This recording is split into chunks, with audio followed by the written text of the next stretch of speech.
السلام علیکم ورحمۃ اللہ وبرکاتہ۔ تھک محنت کی پاکستان کو حاصل کرنے کے لیے، اور وہ صرف یہی چاہتے تھے کہ اے اللہ، مسلمان اور ہندو ایک علیحدہ علیحدہ قوم ہے، تو اللہ جی ان کی مدد فرما اور ان کے لیے ایک علیحدہ علیحدہ ملک کے لیے انہوں نے جدوجہد کی۔ اللہ تعالیٰ نے ان کی جدوجہد کو کامیاب کرتے ہوئے پاکستان مارز وجود میں آیا۔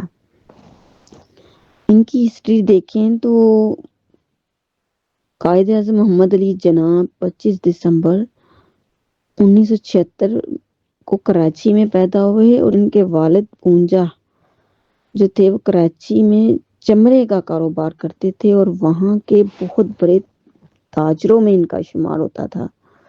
محمد علی جناح رحمت اللہ علیہ کی پرورش بڑے ناز و نخروں سے کی۔ آپ کے والد صاحب نے اور پھر انہوں نے بمبئی کی ایک پرائمری اسکول میں تعلیم حاصل کی۔ اگلے سال وہ کراچی آ گئے واپس، اور پھر سندھ مدرسہ ہائی اسکول میں داخلہ لیا، اور پھر مشن ہائی اسکول میں داخلہ لے کر انہوں نے کراچی میں ہی میٹرک کا امتحان پاس کیا۔ اس وقت آپ رحمت اللہ علیہ کی عمر 16 سال تھی، اور آپ رحمت اللہ علیہ کے والد آپ کو اپنے کاروبار میں لگانا چاہتے تھے، لیکن قدرت کو کچھ اور ہی منظور تھا۔ آپ رحمت اللہ علیہ کے والد نے اپنے ایک انگریز دوست کا مشورہ قبول کر لیا، اور اپنے بیٹے کو کاروبار میں شریک کرنے کے بجائے قانون کی اعلیٰ تعلیم کے لیے انگلستان بھجوا دیا۔ آپ رحمت اللہ نے وہاں کے ایک بڑے ادارے لیکن میں داخلہ لیا، کیونکہ اس کے مین گیٹ پر دنیا کے مشہور قانون دانوں کے نام لکھے تھے، اور ان میں رسول اللہ صلی اللہ علیہ وآلہ وسلم کا نام بھی درج تھا۔ آپ رحمت اللہ علیہ وہاں 20 سال کی عمر میں بیرسٹری کا امتحان پاس کیا، اور پھر آگے چل کے اس وقت آپ کے گھریلو حالات کچھ خراب ہو گئے، اور پھر آپ نے وہاں سے واپسی کی ٹھان لی۔ وہاں جا کے آپ نے کافی گھریلو معاملات کو سلجھانے کی کوشش کی، لیکن کچھ نہ کر سکنے کے بعد آپ نے پھر کوشش کی کہ میں انگلستان واپس چلا جاؤں۔ تو دیگر مسلم رہنماؤں کے علاوہ علامہ اقبال رحمۃ اللہ نے بھی آپ کو واپسی پر آمادہ کیا۔ علامہ اقبال رحمۃ اللہ علیہ نے اپنے خطوط میں لکھا کہ اس وقت مسلمان بڑے نازک دور سے گزر رہے ہیں، اور آپ ہی ان کی صحیح رہنمائی کر سکتے ہیں، اور یہ کہ مسلمانوں کو اپنا الگ وطن حاصل کرنا چاہیے جہاں وہ اسلامی شریعت کے مطابق اپنے مسائل حل کر سکیں۔ چنانچہ قائد اعظم رحمت اللہ علیہ نے علامہ اقبال رحمت اللہ علیہ کے ان چند مشوروں کی بہت قدر کی۔ دو قومی نظریے: ہندو اپنے آپ کو انگریزوں کا واحد جانشین سمجھتے تھے۔ انہوں نے ایک قومی نظریہ پیش کیا، یعنی ہندوستان میں صرف ایک قوم بستی ہے، اور وہ ہے ہندو قوم۔ پنڈت نہرو نے دعویٰ کیا کہ ہندوستان میں صرف 2 طاقتیں ہیں، ایک انگریز اور دوسری کانگریس۔ لیکن قائد اعظم محمد علی جناح نے اس چیلنج کا جواب دیا کہ یہاں ایک تیسری طاقت بھی ہے، اور وہ ہے مسلمان۔ آپ نے پرزور دلائل سے 2 قومی نظریہ پیش کیا، یعنی بتایا کہ مسلمان مذہب، تاریخ، لباس، تہذیب، غرض کے زبان، ہر لحاظ سے ہندوؤں سے الگ قوم ہے، یہاں تک کہ ہندو گائے کو اپنا خدا مانتے ہیں، اور مسلمان اس کے گلے پر چھری چلاتے ہیں۔ تو پھر دونوں قومیں یکجا کس طرح رہ سکتی ہیں؟ یہ دو قومی نظریہ پاکستان کی بنیاد بنا۔ 23 مارچ 1940 کو لاہور میں مسلم لیگ کا سالانہ اجلاس قائد اعظم رحمت اللہ علیہ کی صدارت میں منعقد ہوا، جس میں مشہور تاریخی قرارداد پاکستان منظور ہوئی۔ اس قرارداد میں مطالبہ کیا گیا کہ جن علاقوں میں مسلمان اکثریت میں ہیں ان پر مشتمل ایک الگ مملکت قائم کر دی جائے۔ پہلے تو مخالفین نے اس قرارداد کا بہت مذاق اڑایا، لیکن جلد ہی یہ قرارداد سلامان ہند کا متفقہ مطالبہ بن گئی۔ آخر کار مسلمان قائد اعظم کی ولولہ انگیز قیادت میں 7 سال کے مختصر عرصے میں اپنے لیے الگ وطن حاصل کرنے میں کامیاب ہو گئے اور 14 اگست 1947 کو پاکستان دنیا کے عظیم ترین اسلامی سلطنت کی صورت میں دنیا کے نقشے پر ظاہر ہوا۔ قائد اعظم محمد علی جناح اس کے پہلے گورنر جنرل مقرر ہوئے۔ آپ نے رات دن سخت محنت کی اور اپنی بیماری کی بھی پرواہ نہ کی۔ شروع میں ہی آپ کی والدہ کا انتقال ہو گیا اور والد کا کاروبار میں زبردست نقصان ہوا۔ ان کی مالی حالت بگڑ چکی تھی۔ نوجوان محمد علی جناح نے ان حالات کا ہمت اور حوصلہ سے مقابلہ کیا اور کراچی میں وکالت شروع کی۔ جب کراچی میں وکالت کی کوئی صورت نظر نہ آئی تو آپ بمبئی چلے گئے۔ ابتدائی 3 سالوں میں آپ کو کوئی مقدمہ نہ ملا۔ آپ رحمت اللہ کو بڑی مشکل کا سامنا کرنا پڑا، لیکن آپ نے ہمت نہ ہاری۔ آخر آپ رحمت اللہ کو کچھ عرصے کے لیے پریزیڈنسی مجسٹریٹ کے عہدے کی پیشکش ہوئی۔ آپ رحمت اللہ علیہ کی کارکردگی سے متاثر ہو کر سرکار نے 1500 روپے ماہانہ تنخواہ کی پیشکش کی۔ آپ رحمت اللہ نے شکریہ ادا کرتے ہوئے کہا، میں تو اتنی رقم روزانہ کمانا چاہتا ہوں۔ جلد ہی آپ کی وکالت چمک اٹھی اور آپ رحمت اللہ کا شمار چوٹی کے وکیلوں میں ہونے لگا۔ آپ نے پیشہ ورانہ اخلاقیات اور دیانت کو ہمیشہ مد نظر رکھا۔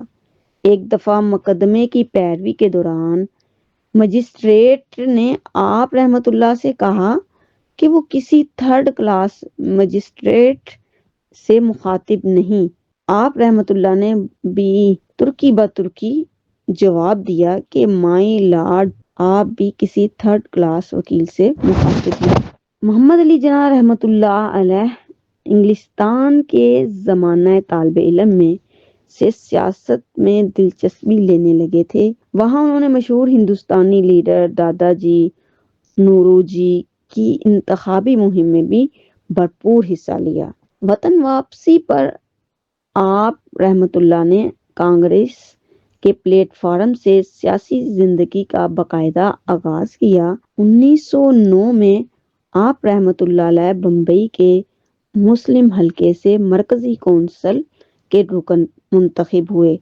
آپ رحمت اللہ نے رکنیت کے 6 سالوں میں اپنی ذہانت اور لیاقت کا سکہ منوا لیا۔ اب تک آپ رحمت اللہ کو ہندو اور مسلم اتحاد کا سفیر سمجھا جاتا تھا۔ آپ ایک بے باک اور ناڈر سیاسی لیڈر تھے۔ آپ کی جرأت حق گوئی کے اعتراف کے طور پر اہل بمبئی نے جناح ہال تعمیر کیا۔ جلد ہی آپ رحمت اللہ علیہ کانگریس سے بددل ہو گئے اور آپ رحمت اللہ نے دیکھا کہ کانگریس صرف ہندوستان کی نمائندہ جماعت ہے جسے مسلمانوں کے مفاد سے کوئی دلچسپی نہیں۔ چنانچہ آپ کانگریس چھوڑ کر 1913 میں مسلم لیگ میں شامل ہو گئے۔ اب آپ نے اپنی کوششیں مسلمان کے حقوق کے تحفظ کے لیے وقف کر دیں۔ آپ مسلم لیگ کے صدر منتخب ہوئے اور مسلم لیگ کی نئی تنظیم کی۔ آپ رحمت اللہ کی ولولہ انگیز قیادت میں مسلم لیگ جلد ہی مسلمانوں کی مضبوط ترین سیاسی جماعت بن گئی۔ آپ نے جان توڑ کر محنت سے مملکت خداداد کی تعمیر کے لیے ٹھوس بنیادیں فراہم کر دیں۔ ہزاروں سال نرگس اپنی بے نوری پہ روتی ہے، بڑی مشکل سے ہوتا ہے چمن میں دیداور پیدا۔ آپ کا پیغام تھا کہ ایمان، اتحاد، تنظیم۔ آپ رحمت اللہ کے کچھ اقوال: ہم نے پاکستان اس لیے حاصل کیا کہ اسے اسلام کی تجربہ گاہ بنا سکیں۔ ہمارا آئین بنا بنایا 1400 سال سے موجود ہے، یعنی قرآن مجید۔ ہم نے پاکستان اس لیے حاصل کیا تھا کہ اپنی انفرادی اور اجتماعی زندگی میں اسلام کو نافذ کر سکیں۔ قائد اعظم نے قوم کو متحد کرنے کے لیے فرمایا، اتحاد، تنظیم اور یقین محکم ہمارے لیے کامیابی کی کنجی ہے۔ خاص طور پر مخاطب کرتے ہوئے کہا، ایمان، اتحاد اور قربانی کے ذریعے ہی ہم اپنے مقاصد کو حاصل کر سکتے ہیں۔ قانون اور انصاف۔ پاکستان کے قانون کی اہمیت پر زور دیتے ہوئے فرمایا، آپ آزاد ہیں، آپ اپنی عبادات اپنی مساجد یا کسی اور عبادت گاہ میں جانے کے لیے آزاد ہیں۔ ریاست کا اس سے کوئی تعلق نہیں ہے کہ آپ کسی مذہب، ذات یا عقیدے سے تعلق رکھتے ہوں۔ تعلیم کی اہمیت پر قائد اعظم نے تعلیم کو ترقی کی بنیاد قرار دیا۔ تعلیم ہماری اولین ترجیح ہونی چاہیے کیونکہ یہی قوم کی ترقی کا راز ہے۔ دیانتداری اور محنت پر زور دیا اور کام کام اور بس کام۔ اپنے مقصد پر یقین رکھو اور خدا پر بھروسہ کرو۔ یہ فرمودات آج بھی ہماری رہنمائی کرتے ہیں اور ہمیں پاکستان کی تعمیر و ترقی میں کردار ادا کرنے کی ترغیب دیتے ہیں۔ قائد اعظم محمد علی جناح کے فرمودات میں حکمت، بصیرت اور رہنمائی کے اصول واضح طور پر جھلکتے ہیں۔ قانون نسواں پر آپ نے بہت زیادہ زور دیا۔ قائد اعظم نے خواتین کے کردار کو ہمیشہ قربانی، قوم کی خدمت کے لیے خلوص کی اہمیت رکھتی ہے۔ خلوص اور بے لوث خدمت ہی وہ اصول ہیں جو آپ کو عظمت اور عزت کی بلندیوں تک لے جاتے ہیں۔ نوجوانوں سے خطاب کرتے ہوئے انہوں نے فرمایا کہ نوجوان پاکستان کا سرمایہ ہیں۔ نوجوان اپنے آپ کو تعلیم یافتہ بنائیں، اپنے کردار کو مضبوط کریں اور پاکستان کے مستقبل کی حفاظت کے لیے کوششیں کریں۔ پاکستان کا قیام کی بنیاد دو قومی نظریے پر بات کرتے ہوئے فرمایا، ہم سب پاکستانی ہیں اور ہمیں اپنی تمام اقوام اور مذاہب اور ثقافتوں کو ساتھ لے کر چلنا چاہیے۔ اسلامی اصول کی رہنمائی میں قائد اعظم محمد علی جناح نے اسلامی تعلیمات کی اہمیت پر زور دیتے ہوئے کہا، پاکستان کی بنیاد اسلامی اصولوں پر رکھی گئی ہے اور انہی اصولوں کے مطابق ہمیں اپنی زندگی کو ڈھالنا ہوگا۔ دیانتداری کے بغیر ترقی کو ناممکن قرار دیا۔ ایمانداری، انصاف اور محنت کے بغیر کسی قوم کا وقار قائم نہیں رہ سکتا۔ یہ فرمودات ایک بہترین راہ دکھاتے ہیں اور قوم کے لیے مشعل راہ ہیں۔ آپ ان پر عمل کریں اور قائد اعظم محمد علی جناح کو اپنی دعاؤں میں بہت زیادہ یاد رکھیں۔ اللہ تعالیٰ انہیں کروٹ کروٹ جنت نصیب فرمائے اور ان کی اس کاوش کو اچھا کر کے قبول و منظور فرمائے۔